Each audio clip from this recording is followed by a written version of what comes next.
Bonjour médias internet et bienvenue pour cette nouvelle vidéo.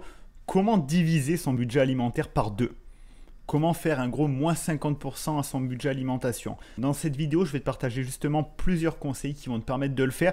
Ça va dépendre au niveau auquel tu te trouves. Il y en a qui vont faire, grâce à ces conseils, d'énormes économies. Il y en a qui sont déjà très avancés, donc il y aura peut-être que quelques tips à prendre.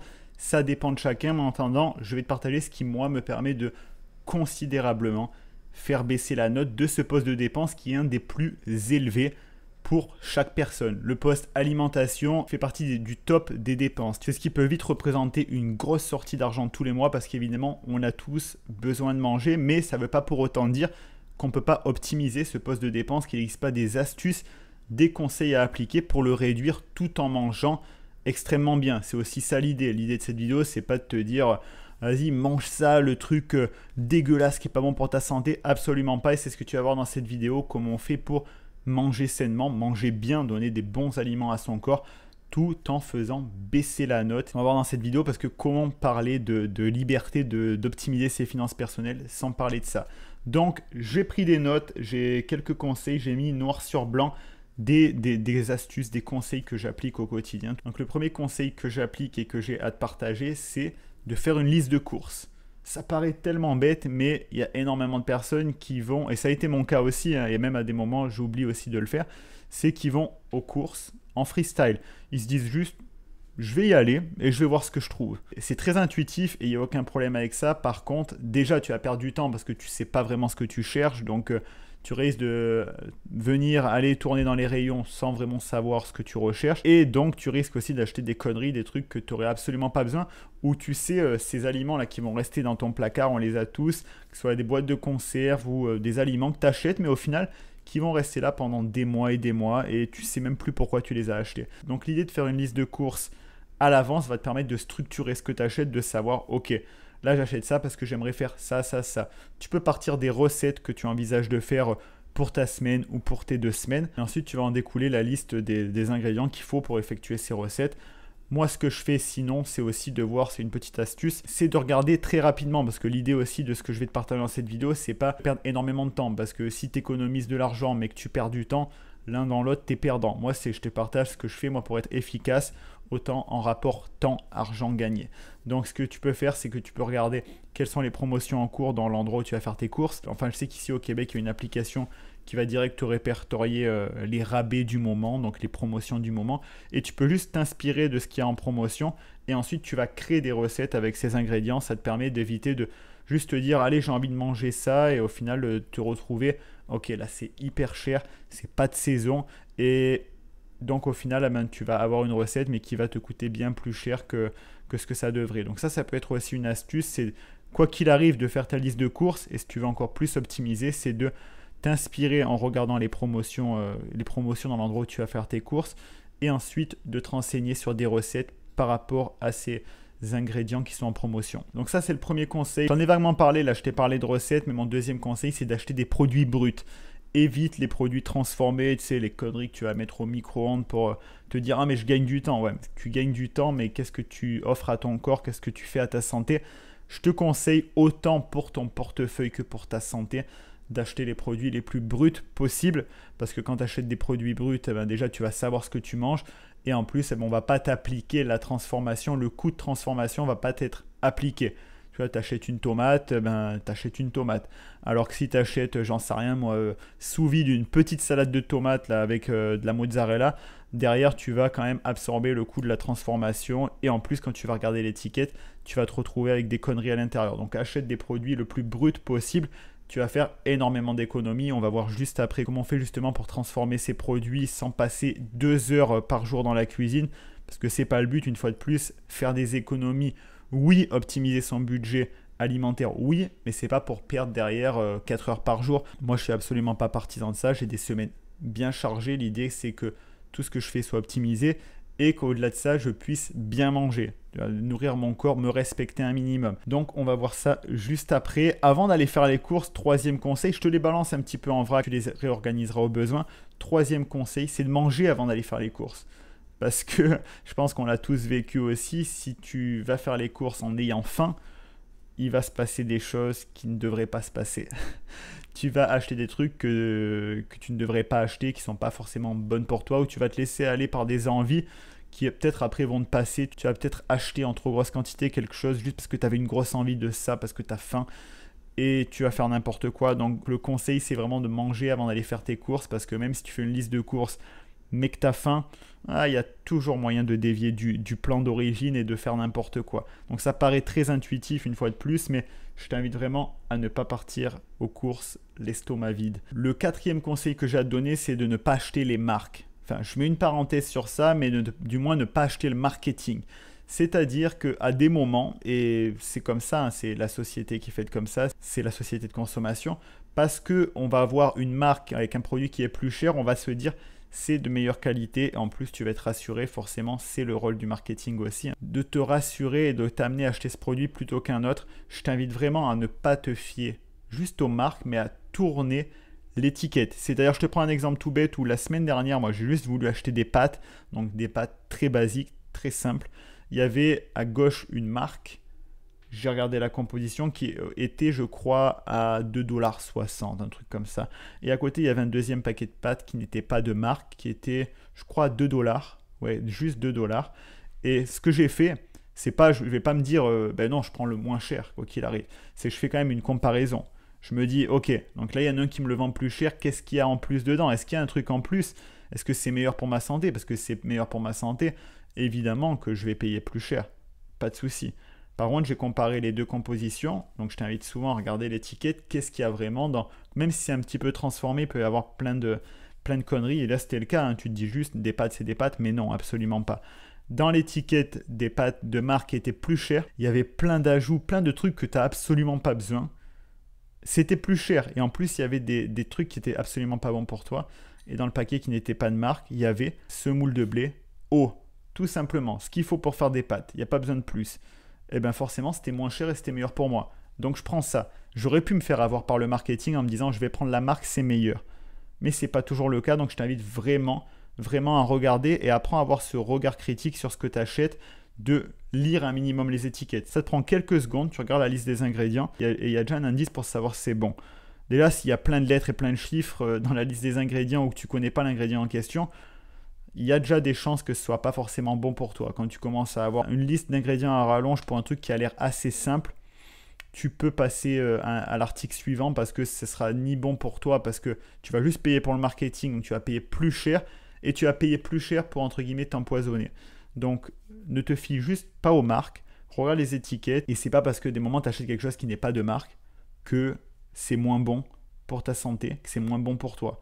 C'est juste qu'il n'y a pas les coûts marketing associés à ça. Donc ça, c'est aussi un conseil que j'ai à te donner qui peut te faire gagner beaucoup d'argent. Donc serre-toi-en, quoi, et regarde les étiquettes par rapport à ça. Ensuite, dans ce qui peut te faire baisser la note au moment de faire ses courses, de constituer ton alimentation, ça va être déjà éviter d'acheter des bouteilles d'eau. Parce qu'il y a de grandes chances, je mets une parenthèse à ça, parce que si tu me regardes, moi j'ai une audience qui vit un petit peu aux quatre coins du monde. Si tu m'écoutes que là, tu es en plein cœur de Bangkok, on s'entend que c'est très compliqué de boire l'eau du robinet. Tu vas dans d'autres zones géographiques également, mais si tu me regardes que tu es en France et tout ça, que tu as l'eau du robinet qu'elle est 100% potable, achète juste une Brita qui va te filtrer l'eau et c'est totalement consommable. Tu vas économiser beaucoup d'argent parce que l'eau du robinet est bien moins chère et en plus tu vas éviter de te charger pour rien quand tu vas faire les courses, et en plus tu feras moins de déchets. Donc en fait tu es gagnant sur tout un tas de points économiquement, en termes d'écologie, et ça sert à rien de te payer pour de l'eau que tu as disponible. Tu as juste à acheter une Brita une fois qui va te filtrer l'eau pour t'enlever les petites impuretés et basta. Derrière tu es ok, tu n'as pas besoin d'acheter plus.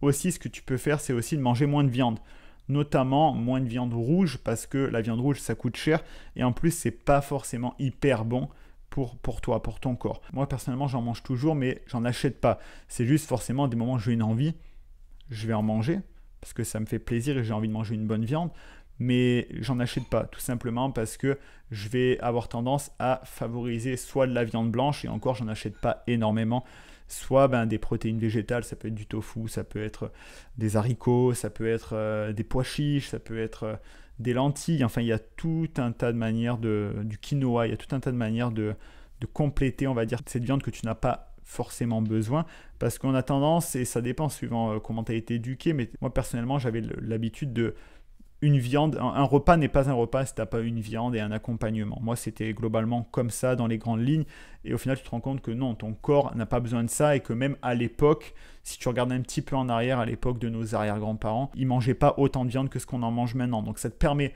de retrouver vraiment du plaisir quand tu en manges si tu aimes ça, et aussi de rééquilibrer au niveau santé, que tu te rends compte que c'est pas idéal pour toi, surtout si tu manges de la viande de qualité moyenne, que c'est pas hyper idéal d'en manger très régulièrement. Et en plus, vu que ça coûte assez cher la viande, tu vas faire de grosses économies à la fin du mois, à la fin de l'année. Donc manger moins de viande et te tourner vers les alternatives. Il y en a plein, hein. Là je te les ai cités en vrac, mais il y a plein d'alternatives à la viande. C'est pas pour autant que tu vas manquer de protéines. Il n'y a aucun problème par rapport à ça. Ensuite, pour faire baisser la note considérablement, ce que je vais t'inviter à faire, c'est de faire les fins de marché. Pourquoi ? Parce que juste, ça ne prend pas plus de temps. Juste en changeant ton créneau horaire, le moment où tu vas aller au marché, tu vas absolument pas avoir les mêmes prix à la fin. C'est-à-dire que les fruits et les légumes, c'est des denrées très périssables, et globalement, un marchand, quand il arrive à la fin, qu'il lui reste 1 heure, soit il va devoir les jeter devant son stand parce que ça va lui coûter plus cher de les stocker, dans tous les cas ça va pourrir le lendemain, soit il va te les vendre à prix cassé. Autant lui éviter de gaspiller son stock et toi te faire du bien à ton porte-monnaie et l'acheter à la fin du marché. Donc oui, peut-être que les légumes et les fruits vont être un peu plus abîmés, mais honnêtement, qu'est-ce que ça change ? Moi je sais que dès qu'il y avait un marché à côté de chez moi, c'est ce que je faisais. On allait faire les fins de marché et on avait tout un tas de fruits et légumes frais locaux de saison pour quelques euros, quoi. Donc ça, c'est hyper rentable et je t'invite clairement à le faire parce que ça ne te demande pas plus de temps. Tu vas juste changer le créneau horaire sur lequel tu vas aller au marché, si tu vas au marché, et la différence de prix, ça va être des fois du moins 50, du moins 70, du moins 80%. À des moments, ils vont même te donner des trucs parce qu'ils disent moi, c'est perdu dans tous les cas. C'est perdu, donc ça me fait plaisir. Donc, tu évites du gaspillage aussi et tu fais des grosses économies d'argent. Donc, sur le côté économie sur un créneau horaire, ça, c'est le premier point. Mais le deuxième point, c'est d'aller dans ton supermarché le soir. Moi, c'est un truc que je fais aussi pas mal. Déjà, pour plusieurs raisons. C'est que généralement, ça tombe que quand j'ai du temps pour aller faire mes courses, c'est le soir.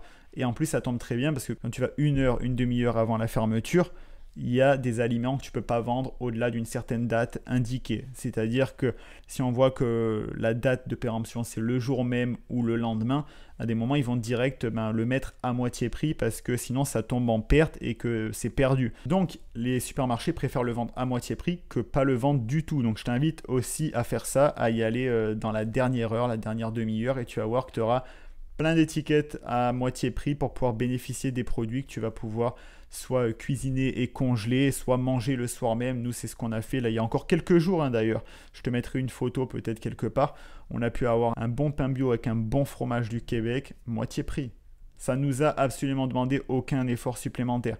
C'est juste, on y allait sur un autre créneau horaire. Si on y était allé le matin, ça aurait été plein prix. Pourquoi ne pas y aller le soir ? Surtout que moi, c'est le moment en plus, personnellement, où je suis disponible pour le faire. Donc, juste en changeant un créneau horaire, tu peux voir que tu vas diviser le coût de tes courses par 2, voire plus à des moments. Donc ça, c'est un truc que je fais également et que je te recommande de faire, c'est les fins de marché et faire tes courses le soir pour éventuellement bénéficier de promotions sur certains produits et éviter aussi que ça parte à la poubelle. Ensuite, autre conseil, ça va être d'éviter le gaspillage. Je me suis renseigné sur Internet et j'ai vu qu'en moyenne, on gaspillait 10 à 15% de ce qu'on avait acheté.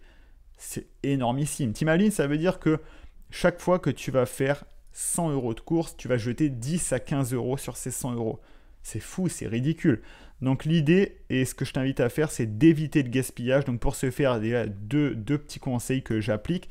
Nous, à des moments, ce qu'on fait avec ma copine, c'est qu'on se dit, c'est quoi là, il y a des trucs, on sent qu'on n'a pas envie de les manger, mais on les a achetés, on a peut-être fait une connerie, on s'est dit, pourquoi on a acheté ça ? Peut-être parce qu'on n'avait pas de recette justement à ce moment-là. Donc on se dit, allez, on ne refait pas les courses tant qu'on n'a pas vidé les placards. Ça nous met un petit challenge et on se dit, là c'est là où on est créatif, on va trouver des recettes, on va se forcer à manger ça, à se dire, ok, sans quand tu as un choix qui est plus restreint, c'est là où tu trouves des possibilités. Quand tu as 1000 choses à manger, tu ne sais pas quoi choisir. Par contre, quand tu en as 2, c'est beaucoup plus simple de savoir vers quoi tu vas aller. Donc des fois, on se dit, on va se faire un petit reset. Allez, on va plus aux courses tant qu'on n'a pas terminé tout ce qu'il y avait dans les placards. Et ça te permet de d'éviter le gaspillage, de ne pas manger des choses que tu as achetées. Donc tu as dépensé de l'argent pour ces choses-là, mais juste au final, tu les manges pas, ça traîne, ou alors si c'est périssable, ben, tu le jettes. 10 à 15%. T'imagines 100 euros et tu jettes 10, 15 euros. C'est absolument ridicule. Sinon, un petit conseil, notamment pour les produits frais, ce que tu vas mettre au frigo, ce qui est périssable, je t'invite à télécharger une application qui s'appelle Fridge Buddy. Fridge Buddy, à quoi ça sert? Ça te permet d'avoir un historique de toutes les dates de péremption de tes aliments dans ton smartphone. Tu vas faire ça à ton retour de course avant de les mettre dans ton frigo. Tu vas rentrer la date de péremption et eux, ils vont te prévenir dès que ça arrive à péremption. Ben, tu vas avoir une notification, tu vas pouvoir le consulter dans l'appli et ça t'évite de tout checker individuellement, ce que absolument personne fait parce que tous les jours, tu vas pas avoir le temps de checker tous tes aliments. Hein. On n'a pas forcément le temps. Ben là, au moins, c'est l'appli qui te le rappelle et au moins, tu te dis, ok, là, il faut vraiment que je mange ça. Donc, Fridge Buddy, tu auras le lien en description et ça te permettra d'éviter de gaspiller, au final, de manger ce que tu as acheté et pas juste perdre de l'argent inutilement parce que là, c'est clairement inutile. Et enfin, le dernier conseil que j'ai à te donner, c'est de faire du meal prep, c'est-à-dire de te bloquer 1 à 2 jours dans la semaine pour faire tous les repas de la semaine. Moi, ce que je fais, c'est que je fais plus le fonctionnement restaurant où je vais par exemple prédécouper tous mes légumes, cuire du riz en grande quantité, cuire des pâtes et après, au moins j'ai ça pour toute la semaine ou alors sur 3 jours et après tu congèles ce que tu peux congeler. C'est hyper pratique et ça t'évite de succomber à la commande facile de te dire bon, bah, allez, j'ai la flemme de cuisiner, je vais aller faire Uber Eats, je vais aller me faire livrer, allez, je vais aller manger à l'extérieur parce que j'ai rien dans mon frigo ou alors j'ai pas envie de cuisiner. Là au moins, c'est cadré, tu vas manger beaucoup mieux et tu auras tout à une portée de main, c'est-à-dire que moi quand je fais ça, après derrière le repas, je le fais en 10-15 minutes très, très rapidement, ça va très très vite. Donc dernier conseil pour alléger ton budget alimentaire.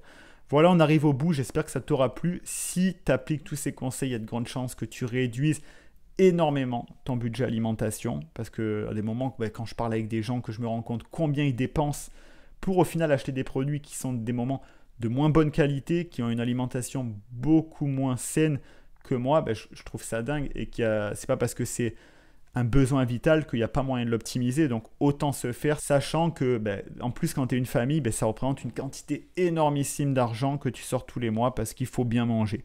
Donc au moins essaye d'optimiser ça, ça met pas plus de temps. D'ailleurs oui, j'aurais même pu rajouter certains programmes de fidélité qui sont hyper intéressants. Par exemple moi là il y a un supermarché où je vais très souvent, donc j'ai pris la carte fidélité. En quelques clics, je l'ai créé sur internet, c'est sur mon smartphone, ils me disent juste avant de passer, est-ce que tu as la carte? Oui, bam, ils me scannent ça sur mon téléphone et ça va très vite. Moi je pense que tu l'as compris dans cette vidéo, je sais qu'il y en a qui le font, mais pour moi personnellement c'est pas rentable. Il y en a qui vont utiliser des coupons, des petits bons de réduction. Moi je suis pas dans cette démarche de perdre du temps pour aller les chercher. Si tu le fais et que ça te fait des économies, tant mieux, mais moi l'idée là c'était de te partager des conseils où tu vas pas, pour avoir un peu plus d'argent, sacrifier du temps. Le temps a une valeur énormissime et avec ces conseils là, sans pour autant sacrifier plus de temps, tu vas pouvoir réduire ton budget alimentation, bien manger, moins cher. Donc j'espère que cette vidéo t'aura plu. Si c'est le cas, tu peux mettre un pouce bleu, me mettre un commentaire pour si tu as des conseils supplémentaires que tu veux partager à la communauté, ils seront les bienvenus.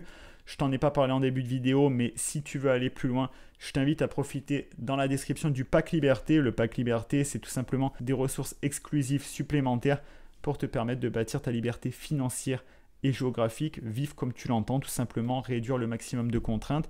Ça passe par les finances personnelles, par créer d'autres sources de revenus, ça peut être par l'expatriation, le voyage, tout ça c'est offert, c'est dans la description et tu as également accès à mon groupe Telegram où on peut échanger ensemble, c'est comme un groupe WhatsApp, ça nous permet d'échanger plus facilement, donc je t'attends de l'autre côté et sur ce je te dis à la prochaine pour une nouvelle vidéo, c'est Alex Malcolm, ciao.